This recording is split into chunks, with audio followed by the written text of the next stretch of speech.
आत्मदेव नाम के ब्राह्मण थे, उनके कोई संतान नहीं थी और संतान ना होने के कारण वो बड़े दुखी थे। जिस दुख के कारण उन्होंने संतों से जाकर के कहा कि यदि मुझे संतान प्राप्ति नहीं हुई तो मैं अपने प्राण त्याग दूंगा। एक संत ने कहा तुमको 7 जन्मों तक संतान नहीं है और संसार की कोई वस्तु ना मिलने पर प्राण त्यागने वाले व्यक्ति को 2000 वर्ष के लिए प्रेत बनना पड़ता है। बहुत ध्यान से सुनिएगा, संसार के विषय ना मिलने पर और जो व्यक्ति अपने प्राण त्याग दे, आत्महत्या कर ले, उसको 2000 वर्ष के लिए प्रेत योनि में जाना पड़ता है।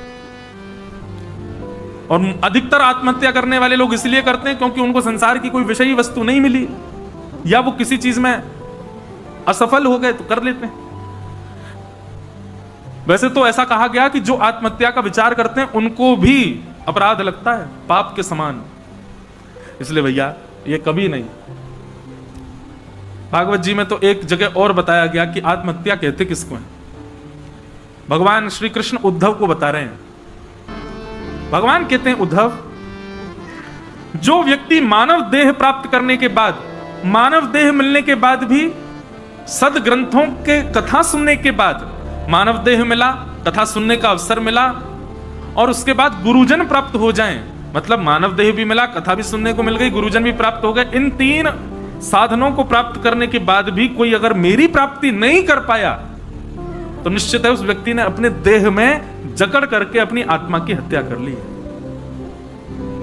तो गोकर्ण जी की कथा सुनाई गई कि आत्मदेव को एक फल दिया गया, महाराज जी ने एक फल दिया, वो फल जाकर के आत्मदेव ने अपनी पत्नी को दे दिया, पत्नी ने बांझ गैया को खिला दिया और गैया के गर्भ से गोकर्ण जी का जन्म हुआ और पत्नी ने अपनी सहेली के पुत्र को ही अपना बता करके पति को दिखा दिया।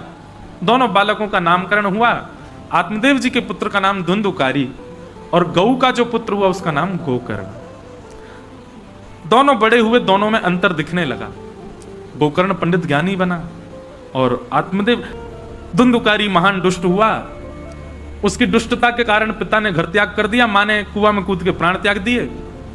गोकर्ण जी महाराज ने पिता को ज्ञान उपदेश दिया, ज्ञान उपदेश लेकर के पिता ने अपना उद्धार किया। धुंधुकारी मृत्यु के बाद प्रेत बना। उसको प्रेत योनि से मुक्त करने के लिए गया जी में श्राद्ध तक किया, लेकिन तब भी वो प्रेत योनि से मुक्त नहीं हुआ। क्यों नहीं हुआ? क्योंकि गोकर्ण जी महाराज जिस नाम गोत्र से श्राद्ध कर रहे थे वो उसका गोत्र था ही नहीं, वो तो किसी अन्य का पुत्र था, उसकी मां दूसरी थी ना। इसलिए गोत्र गलत होने के कारण वो प्रेत योनि से मुक्त नहीं हो पाए। अब क्या कर